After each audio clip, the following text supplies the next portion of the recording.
20대 소득 증가율 10년째 꼴찌입니다. 청년 세대에게 더 어려웠다는 얘기일까요? 네, 그렇습니다. 최근 10년 동안 20대의 실질 소득이 전 세대 중에 가장 적게 늘어난 것으로 조사가 됐습니다.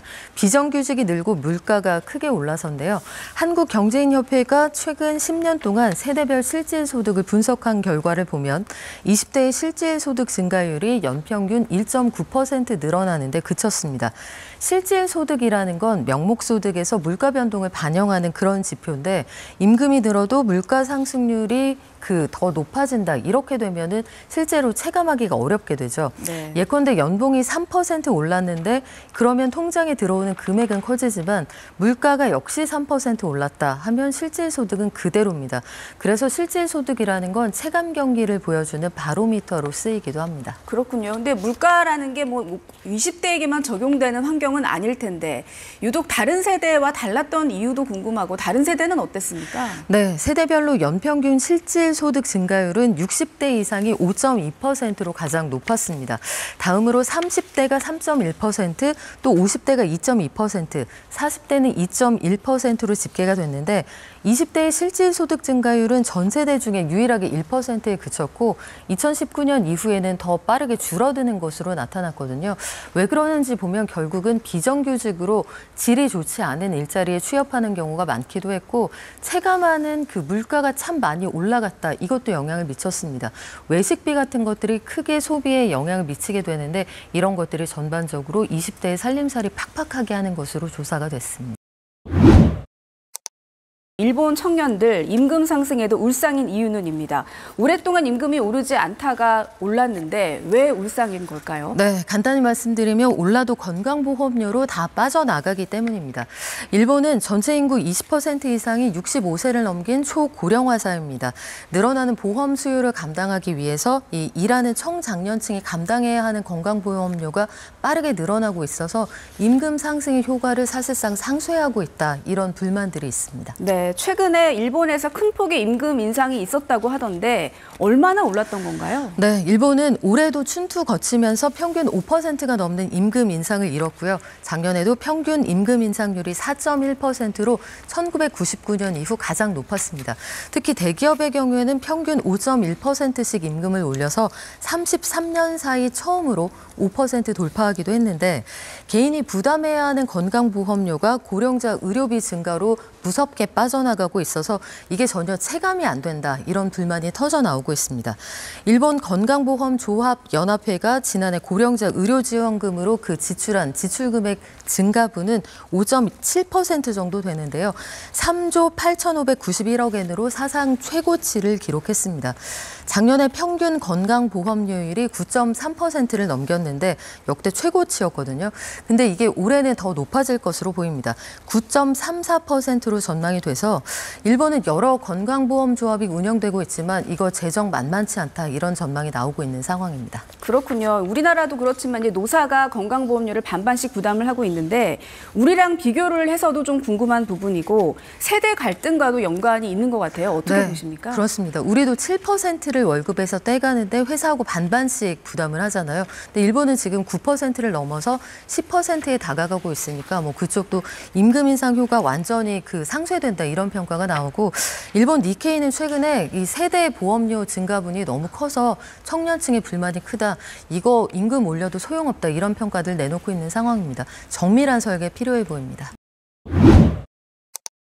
6.27 대책은 수요 억제책이었고 이 9.7 대책은 공급 대책에 집중이 됐었는데 올해 집값 상승폭이 지난해보다 더 많이 오른 곳들이 많다 이 얘기일까요? 네, 그렇습니다. 올해 서울 25개 자치구 중에 절반에 해당하는 12개, 그러니까 집값 상승률이 이미 지난 한 해의 오름폭을 넘어섰습니다. 한국부동산원이 집계한 9월 3주 통계를 보면 서울 성동구의 상승폭이 지난주 0.41%에 이어서 이번 주 0.59%로 집계가 됐는데 이거 연율로 환산을 하면 곱하기 52주를 하게 되니까 연간 30%가 넘어가는 엄청난 상승률입니다. 마포구나 광진구, 강동구에서도 상승폭이 컸고요. 서초구에서 가까운 동작구의 상승률도 한 주 새 2배로 커졌습니다. 그렇군요. 몇 가지 구의 예를 들어주시긴 하셨는데 이렇게 신고가 쓰거나 값이 크게 오르는 지역이 많습니까? 네, 구체적인 단지를 좀 예를 들어보면 네. 대표적으로 성동구를 들 수가 있는데요.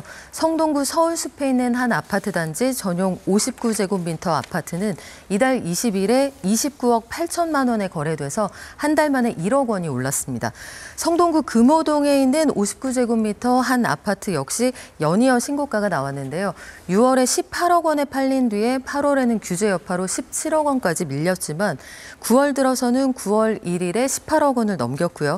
17일과 19일에는 각각 18억 6천만 원, 또 18억 8천만 원으로 이틀 만에 신고가를 두 번 경신하기도 했습니다. 네. 마포구 도화동에 있는 집도 마찬가지였는데요. 전용 141제곱미터 아파트가 신고가인 20억 2천만 원에 거래되면서 처음으로 20억 원을 돌파했고요. 그 밖에 아현동에 있는 강북의 대장주라고 부르는 아파트의 59제곱미터 아파트 역시 17일과 19일에 각각 21억 5천만 원에 거래가 됐습니다. 역시 신고가고요. 용강동에서도 비슷한 상황이 벌어지고 있습니다. 그렇군요. 정부가 대출 상한을 6억 원으로 제한하기도 했고 또 이상 거래에 대해서는 엄벌하겠다 이렇게 경고도 하고 있는데 그럼에도 불구하고 이렇게 신고가가 계속 나오고 있고 뚜렷한 오름세다 이렇게 봐도 될까요? 네, 거의 이상과열이다 이렇게도 표현을 할 수가 있을 것 같은데요. 대출 규제 등을 고려하면 상당히 이례적인 모습입니다. 올해 1월부터 9월 22일 사이에 성동구 아파트 가격은 11% 넘게 올랐습니다. 그래픽 보시면 지난해 한 해 누적 상승률이 9.9%였으니까 이미 올해 9월까지만 집계를 해도 그걸 넘어섰다는 거 확인하실 수가 있고요. 마포구도 작년 한 해 상승률 7%보다 올해 9월까지의 상승률 8.6%로 역시 훨씬 큰 상황입니다.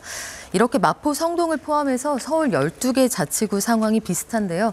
서울 전체 집값 상승률 역시 작년에 연간 상승률이 4.5%였는데 올해 9월까지 5.25%니까 전체 평균으로 봐도 이미 작년 상승폭 넘어섰다 이런 평가가 가능합니다.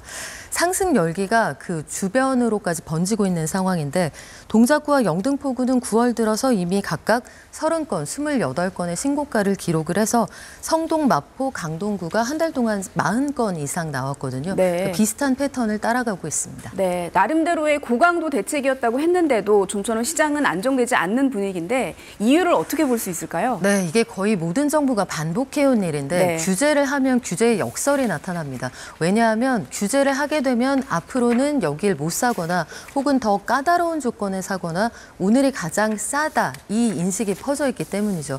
소위 말해서 정부의 규제가 이 집을 한정판으로 만들고 있다. 절판 마케팅을 하고 있다. 이런 평가가 가능한 상황입니다. 또 강남권에 인접한 강남벨트, 그러니까 한강벨트 북쪽에서 일어나고 있는 이 신고가 행진은 토지거래 허가구역 추가 지정 가능성에 대한 선제적인 대응으로도 볼 수가 있겠고요.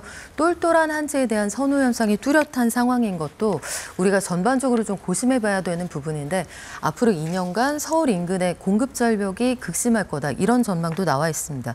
더구나 정부가 LH를 중심으로 공공주택을 135만 호 공급하겠다고 했지만 170조 원 이상의 어마어마한 부채를 지고 있는 LH가 이걸 끝까지 제대로 해낼 수 있을 것인지 네. 시장에서 공공아파트에 대한 그러니까 임대 수요를 포함해서 어느 정도 시장의 눈높이를 충족할 수 있을 것인지 이 부분은 풀어야 할 숙제로 남아 있습니다. 네.